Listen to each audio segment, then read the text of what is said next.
Hello friends, welcome back to my YouTube channel.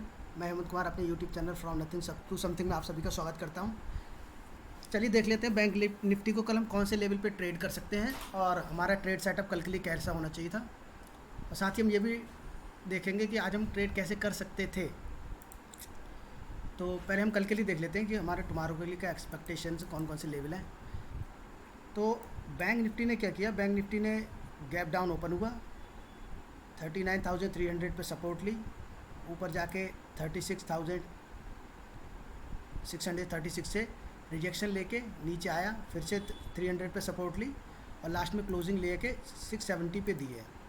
देखिए, ये कहना तो गलत होगा कि बैंक निफ्टी नेगेटिव है। बैंक निफ्टी बहुत ही ज़्यादा स्ट्रांग है और कल के दिन में बैंक निफ्टी का जो मेरा पर्सनल व्यू है, अगर बैंक निफ्टी नॉर्मल खुलता है, हालांकि एसजीएक्स निफ्टी फ़िलहाल नेगेटिव पे चल रहा है, लेकिन वो कल सुबह पता चलेगा। तो हम कल के तीनों सिनारियों के लिए डिस्कशन कर लेते हैं। पहला सिनारियो होगा कि बैंक निफ्टी फ्लैट खुले। अगर बैंक निफ्टी फ्लैट या थोड़ा बहुत गैप अप खुलता है, एक सेकेंड, बैंक निफ्टी कभी भी इस कैंडल के नीचे नहीं जाना चाहिए कल के दिन में। अगर बैंक निफ्टी फ्लैट खुले, चाहे गैप अप खुले, चाहे गैप हाँ गैप डाउन खुले, चाहे फ्लैट खुले, पर बैंक निफ्टी अगर किसी भी समय इस वाली कैंडल के लो को ब्रेक करता है, ये आपकी 14:25 की कैंडल के लो को ब्रेक करता है, तो अगर ये किसी समय भी ब्रेक करता है तो हम पुट की पोजीशन में कल बैठ सकते हैं इसका। क्योंकि बैंक निफ्टी में मानना है कि बैंक निफ्टी इतना स्ट्रॉन्ग है, स्ट्रॉन्ग अगर गैप डाउन ओपन होता है और इसको ब्रेक करता है नीचे की तरफ को, तो हमारा पहला टारगेट हो जाएगा 39,300, और जो बहुत ही स्ट्रॉन्ग सपोर्ट है। अगर बैंक निफ्टी मान लीजिए गैप डाउन खुलता है थोड़ा बहुत और इसको इसके नीचे कैंडल क्लोज करता है, फिर थोड़ा ऊपर आता है, रिजेक्शन लेता है और यहाँ आता है, यहाँ के थोड़ी बहुत वोलेटिलिटी दिखाता है, और उसके बाद अगर 300 को ब्रेक करता है तो 39,000 हमारा अगला टारगेट हो सकता है कल के दिन में। हालांकि फ्राइडे का दिन है तो हो सकता है कि बैंक निफ्टी ऊपर के लेवल पे ही सस्टेन करे, लेकिन अगर इसको ब्रेक करता है तो एक पुट की पोजीशन कल बनती है। अच्छा दोस्तों, अब ऊपर के लिए ये भी हो सकता है बैंक निफ्टी यहाँ तक आए, 39,500 पे सपोर्ट ले, ऊपर से नीचे आए, क्योंकि जिन लोगों ने भी यहाँ पर सी बाई करके रखा होगा, मार्केट उनको इजी मनी देने वाला नहीं है। मार्केट की हमेशा रिटेलर को कभी भी मार्केट इजी मनी देना नहीं चाहता है, तो उसके लिए बैंक निफ्टी क्या करेगा कि यहाँ से थोड़ा बहुत नीचे आएगा, उसके बाद इसको ब्रेक करेगा। अगर किसी भी समय बैंक निफ्टी अपने डे के हाई को ब्रेक करता है, 39,700 को ब्रेक करता है, तो हमारा पहला टारगेट 800 और अगला टारगेट 39,900 का होगा। हालांकि जा तो ये 40,000 तक भी सकता है, पर शायद ना जाए, फिर भी हम थोड़ा देर पहले, थोड़े कुछ पॉइंट पहले अपनी पोजीशन को हमें बुक कर लेना चाहिए। ठीक है दोस्तों, उसके बाद में हम देखते हैं कि हमारा दूसरा व्यू क्या हो सकता है। ये भी हो सकता है कि मार्केट इसके ऊपर की तरफ निकले, 800 पे टकराए, फिर नीचे आए। तो 800 पे टकरा के नीचे आएगा तो आपको प्रीवियस डे लो तक होल्ड करना है, स्ट्रेट को यहाँ तक होल्ड करना है। अगर क्योंकि कल प्रीमियम डे के बहुत कम होगा, फ्राइडे का दिन है, तो आप अपना कॉस्ट टू कॉस्ट से मान लीजिए 680 का स्टॉप लॉस लगा के आप 700 पे पोजीशन बना सकते हैं। 700 से अगर 900 जाता है तो ठीक है, अगर 800 पे जाके दोबारा यहाँ आता है और यहाँ आने के बाद दोबारा ऊपर जाता है तब तो सही है, तो समझ लीजिए ये 950, 920, 940 तक जा सकता है। लेकिन अगर ये यहाँ से दोबारा यहाँ से नीचे की तरफ ब्रेक कर देता है तो आप समझ लीजिए कि मार्केट कल का निगेटिव हो सकता है और ये आपको 500 तक ला सकता है। तो हमने कौन कौन से तीन डिस्कस किए सेटअप, मैं आपको बताता हूँ कल कौन कौन से। एक सेकेंड, पहला, जिन लोगों ने भी यहाँ पर सी वाई करके रखा होगा, मार्केट उनको निकालने के लिए एक मूव यहाँ से फ्लैट खुल के नीचे का दे सकता है। 500 पे अगर आता है मार्केट, आपको 500 पे मिलता है, तो 500 पे आप क्या करोगे, 500 पे यहाँ अगर ये रिवर्स होता है तो आप सी की पोजीशन लोगे, अगर ये नीचे की तरफ को ब्रेक करता है तो आप यहाँ पर पी की पोजीशन लोगे। ऊपर की तरफ को जाता है तो आपका पहला टारगेट होगा 800, अगर नीचे की तरफ को पहले जाता है तो आपका टारगेट होगा 300। ये तो हो गया आपका। अगर मार्केट गैप डाउन या गैप डाउन या फ्लैट खुलता है और दोनों में से एक सिनारियो करता है, अगर फ्लैट खुल के 700 को क्रॉस करता है, तो फ्लैट खुल के 700 को क्रॉस करता है तो मेरा मानना ये है कि सारे लोग पहले से तैयार करेंगे होंगे 700 के लिए, तो ये 800 या समथिंग पे जाके थोड़ा रिट्रेसमेंट लेगा।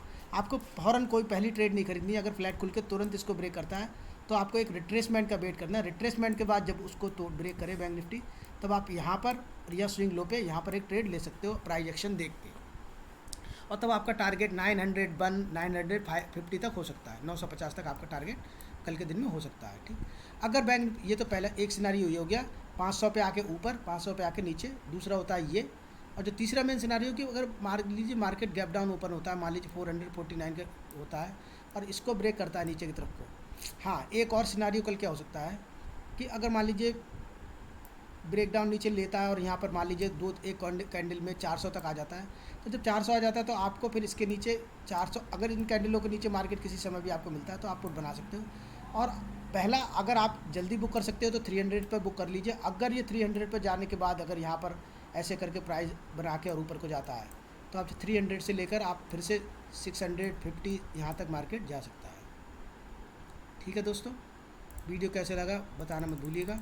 और हाँ, अब हम बात कर लेते हैं कि आज के दिन में अगर आपने बैंक निफ्टी को ट्रेड करा होता तो आप कैसे ट्रेड कर सकते थे। देखिए, इसमें 20 डेज ये मैं लगा देता हूँ। मार्केट खुलता है 300 पे सपोर्ट लेता है। हमने कल डिस्कशन करा था कि अगर मार्केट खुल के 800 पे कहीं जाके कोई कंसोलिडेशन करता है और नीचे आता है तो हमारा पहला टारगेट 500 होगा, दूसरा टारगेट क्या होगा 300 का होगा। तो 300 एक बहुत स्ट्रॉन्ग सपोर्ट थी। कल मार्केट में यहाँ पर बहुत सारे बायर्स का कंसोलिडेशन हुआ था, इसके कारण इस लेवल की वैल्यू बहुत ज़्यादा थी। तो आप देखो यहाँ से मार्केट नीचे आया, मार्केट को जाना ऊपर ही था। मार्केट कभी भी रिटेलर को पैसे नहीं देता है। होता क्या है, जब मार्केट ने पहली कैंडल इतनी बड़ी ग्रीन बनाई, उसके बाद में मार्केट रेड कैंडल कंटिन्यू बनाता है, तो यहाँ बहुत सारे रिटेलर सोचने लगते हैं कि मार्केट नीचे जाएगा, जबकि मार्केट को नीचे नहीं जाना। मार्केट को अगर नीचे जाना होता तो मार्केट यहाँ से आने के बाद इस कैंडल के लो को ब्रेक करता, इसके लो को ब्रेक करता, इस कैंडल की इसको क्लोजिंग को ब्रेक करता। मार्केट ने नहीं किया, तो इसका मतलब ये मार्केट को नीचे नहीं जाना।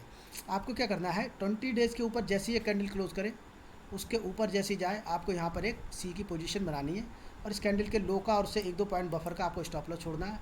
और आपका जो इनिशियल पहला टारगेट होगा वो प्रीवियस डे हाई होता है। ये है प्रीवियस डे हाई। अगर प्रीवियस डे हाई से मार्केट रिजेक्शन लेता आपको बेच देना था, अगर नहीं जाता तो आपको प्राइस को फॉलो करना था, चाहे फिर उसके बाद आप यहाँ बेचते या यहाँ बेचते, वो बात अलग है।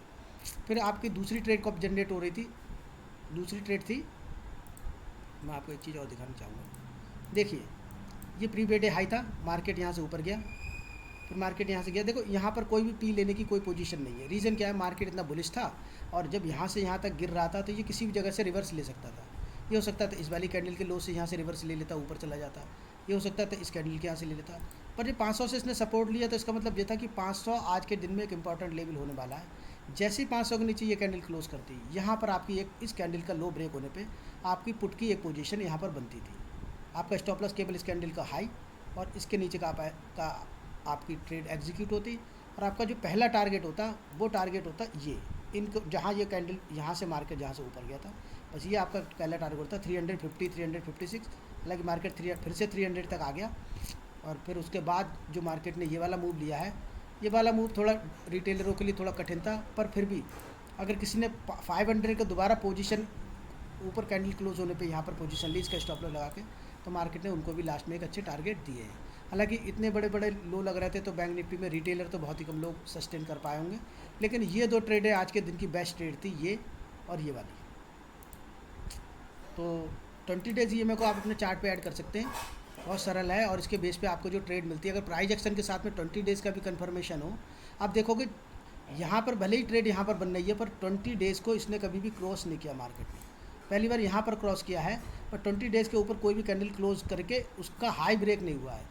ये कैंडल क्लोज हुई, इसका हाई देखो आप, अगर आप बैंक निफ्टी में मानते हो कि 1-2 पॉइंट से ही आप अगर हाई मानते हो, तो आप देखोगे ये जो स्विंग था इसके ऊपर बैंक निफ्टी ने कभी भी कोई कैंडल क्लोज नहीं करी। इसके ऊपर इस कैंडल के ऊपर ये ग्रीन क्लोज हुई, पर जैसे क्लोज हुआ ऊपर गया नीचे आ गया, अब बस उसके बाद तो इसने आपको टारगेट दे दिया। तो ये 20 डेज़ ये में बहुत अच्छे से काम करती है। अगर आप अपने चार्ट पे लगाते हैं तो इसका कभी मैं किसी वीडियो में अगर आप अच्छा लगेगा तो मैं 20 डेज़ के ऊपर आपको 1-2 स्ट्रेटेजी मेरी बनाई हुई है वो मैं आपको बताऊंगा। ठीक है दोस्तों, वीडियो कैसा लगा शेयर एंड सब्सक्राइब करना ना भूलिए अपने दोस्तों के साथ। और वीडियो के अंत में मैं उन सभी लोगों का धन्यवाद करना चाहता हूँ जिन्होंने इस चैनल को सब्सक्राइब किया है। Thank you friends.